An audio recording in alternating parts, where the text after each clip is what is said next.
Hey guys, this is how to fix BLK Dating app not working. So guys, watch till the end as I discuss multiple solutions, and for Apple users, I will show a step-by-step guide on the left side. And now go for the Google Play Store and go for the search at the bottom and go for the search at the top and search for the application.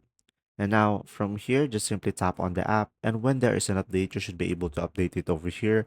And just make sure you are running the latest version of the app. And just simply tap on the three dots on the top right and make sure to enable the auto update. Now for the second solution, just simply go to the settings into your device. And after that, just simply scroll down and go for the apps.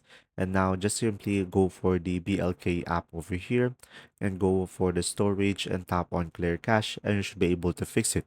Now, if it still doesn't, just simply go back over here and tap on clear data and tap on OK, and you should be able to fix the issue. And after that, the third solution, just simply hold the application and tap on uninstall and tap on OK. And from there, just simply go back to the Google Play Store and reinstall it back again into your device. And from there, you should be able to fix it.